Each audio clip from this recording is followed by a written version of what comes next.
அனைவருக்கும் வணக்கம். நம்ம அரடா கணிதம் சேனல்ல முந்தைய ஆண்டுகளில் கேட்கப்பட்ட போட்டித் தேர்வு கணக்குகள் பற்றி பார்த்துட்டு இருக்கோம். அந்த வரிசையில் மத்திய அரசால் நடத்தப்படும் ஸ்டாஃப் செலக்ஷன் கமிஷனில் 2014ஆம் ஆண்டு கேட்கப்பட்ட ஒரு கேள்வி. 7 மனிதர்கள் 7 மணி நேரம் வேலை செய்து 7 அலகு வேலையை 7 நாட்களில் முடிக்கிறார்கள். இங்கே என்னென்ன பேசுகிறாங்க பாருங்க. ஆட்கள், நேரம், வேலையோட அலகு, அதாவது எத்தனை வேலை, எத்தனை பங்கு வேலை, திரும்ப நாட்கள். ரைட்டா? திரும்ப பாருங்க. 5 மனிதர்கள் 5 மணி நேரம் வேலை செய்தால் 5 நாட்களில் எத்தனை அலகு வேலையை முடிப்பார்கள்? கேள்வி எதில் இருக்குன்னா, வேலையோட அலகுல தான் இருக்கு. ஸோ அதை கடைசியா கொண்டு போயிரணும். இங்க எதெல்லாம் பத்தி பேசுறாங்கன்னு பாருங்க. அப்ப இந்த மாரி பலதரப்பட்ட விஷயங்கள பத்தி பேசினா இது என்ன மாறல்னா, கலப்பு மாறல். என்ன மாறல்? கலப்பு மாறல். ஆட்கள், நேரம்,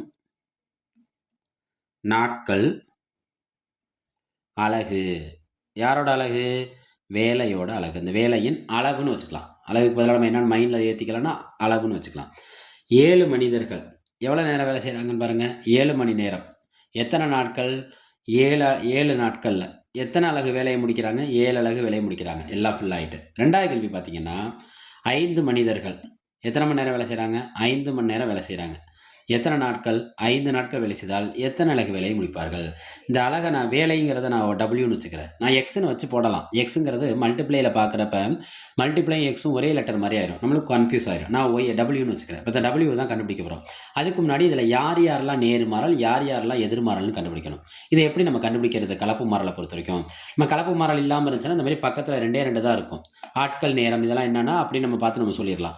ஆனால் இப்போ கலப்பு மாறல்ங்கிறப்ப எல்லாம் இருக்கும். இதை நம்ம யாரோட கம்பேர் பண்ணது? இந்த ஆட்களையும் இந்த ஃபர்ஸ்ட்ல இருக்க ஆளையும் இந்த வேலையோட அலகையும் கம்பேர் பண்ணணும். ஒவ்வொரு விஷயத்தையும் யாரோட கம்பேர் பண்ணி எழுதணும்னா வேலையோட அலகுல கம்பேர் பண்ணி எழுதணும். எழுதுவோமா? ஃபர்ஸ்ட் இந்த இங்க எத்தனை பேர் இருக்காங்க? ஆட்கள், நேரம், நாட்கள் 3 பேர் இருக்காங்க. ஒவ்வொருத்தரும் யார் யாருன்னு கண்டுபிடிச்சிடலாம். கண்டுபிடிச்சிட்டோம்னா நம்ம கணக்கு கூட ஈஸியா இருக்கும். 7 பேர் வேலை செஞ்சா 7 ஒர்க்கை முடிப்பாங்க. 7 யூனிட் ஒர்க்கை முடிப்பாங்க. அப்போ 5 பேர் வேலை செஞ்சா எத்தனை யூனிட் ஒர்க்கை முடிப்பாங்க? அதை விட குறையும். அதை விட என்ன ஆகும்? குறையும்.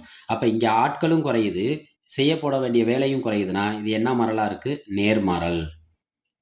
அடுத்து 2வது நேரம். 7 மணி நேரம் வேலை செஞ்சா 7 யூனிட் வேலையை முடிக்கலாம். அப்போ 5 மணி நேரம் வேலை செஞ்சா அதை விட குறைவாக தான் முடிக்கலாம். இங்கே நேரமும் குறையுது, வேலையும் குறையுது. அப்போ 2 ஒரே திசையை நோக்கி பயணிச்சுன்னா அது என்ன மாறல்? நேர்மாறல். அடுத்த நாட்கள். 7 நாள் வேலை செஞ்சா 7 யூனிட் வேலையை முடிக்கலாம். 5 நாள் வேலை செஞ்சா நாட்கள் குறையுது, அப்போ இங்கே வேலையோட அளவும் குறையுது. அப்போ இது 2 ஒரே திசை நோக்கி பயணிக்குது. நேர்மாறல். நேர்மாறல்னா தலைகீழ். என்ன சார் நேர்மாறலுங்கிறீங்க, தலைகீழுங்கிறீங்க? மாறல்னா மாற்றி யோசிக்கணும். மாறல்னா என்ன செய்யணும்? மாற்றி யோசிக்கணும். நேர்னா தலைகீழ் எடுக்கணும், எதிர்மாறல்னா நேராக எடுக்கணும். எதிர்மாறல்னா என்ன செய்யணும்? நேராக எடுக்கணும். பார்ப்போமா? கணக்குள்ளே போவோமா? நம்ம ஒர்க்கை தானே கண்டுபிடிக்க போகிறோம். அப்போ ஒர்க்கு ஈக்குவல் டு 7/5ங்கிறத நம்ம இப்போ எப்படி எடுத்துக்கணும்? 5/7. 7/5 என்ன எடுத்துக்கணும்? 5/7. 7/5 என்ன எடுத்துக்கணும்? 5/7. இங்கே யார் இருக்கா? ஒரு 7. இந்த 7 இந்த 7 என்ன ஆயிரும்? கேன்சல் ஆயிரும். இந்த 7 இந்த 7 என்ன ஆயிரும்? கேன்சல் ஆயிரும்.